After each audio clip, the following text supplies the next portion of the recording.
Well, hello there. Before we get underway, this would be an excellent time to discuss the music you hear on Game-Rave TV. Since the literal first episode of the show, our music needs have always been in the hands and talents of our good friend Ken. If you haven't had the chance to check out his work, you really need to. Having just released all new tracks, you can check out all of his work at the web address below. You can even purchase the music we've used here on Game-Rave TV and pause mode. That said, let's get to the episode. Cue me in, Ken.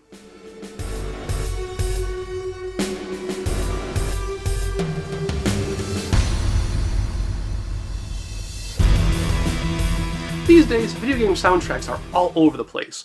They're included in collector's editions, they're pre-order bonuses, available at retailers, digital downloads, and more. Fans and the musicians they enjoy have easy access to each other, and both sides can appreciate and enjoy the final product. It wasn't always like this, though, especially in the United States. Let's travel back to the early 1990s, even before the PlayStation. The Super Nintendo, Genesis, and TurboGrafx are all still waging their 16-bit war. Mail-order companies like Die Hard Video Games, Japanese stores like the one known as Yaohan Mall, and family-owned video game stores would carry Japanese import soundtracks from the most popular games. In those days, there were actually multiple versions of the same soundtracks, and yes, I do mean variants. For example, let's say you just played the amazing Final Fantasy VI on the Super Famicom. You could go out and buy the original soundtrack, where it's the actual in-game MIDI music. You could purchase the arranged album, which is the same music but now performed by an actual orchestra. There's the remixed albums, where other artists create their own interpretations. More uniquely are the image and drama albums. An image album is where you either have third parties singing about said game, or in later voice-powered games, the actual actors singing songs about their characters or songs related to their series.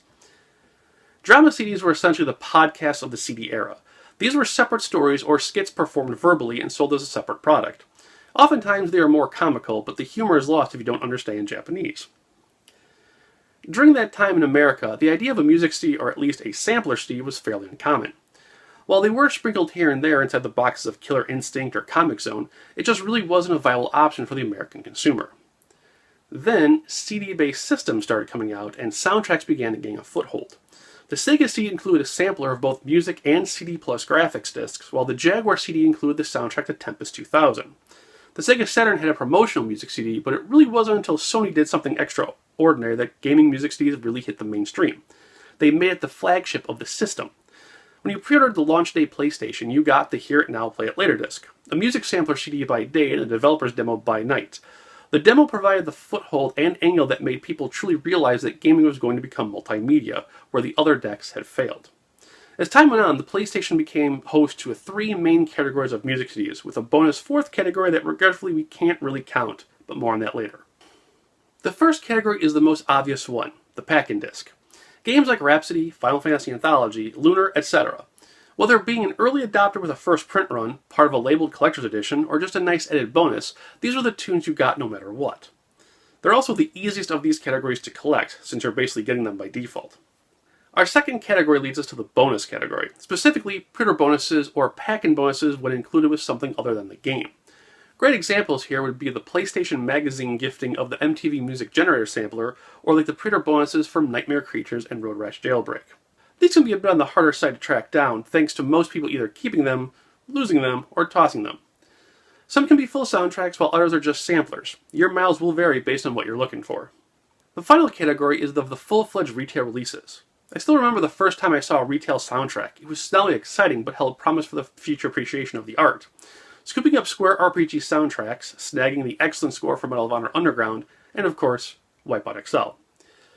Probably the most ambitious publisher at the time was the now defunct Tokyopop. They were successful in bringing over Parasite Eve, Final Fantasy IX, remixes for Street Fighter Alpha 2, and more. Tracking these down are pretty much hit or miss, as each one had a varying degree of printed copies. The fourth and final category is that of the unique CDs. These are albums that were never meant for public consumption.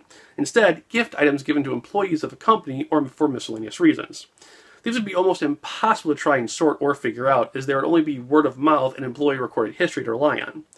In these examples, we have the one from Singletrek's Employee Party and others used at various Sony functions.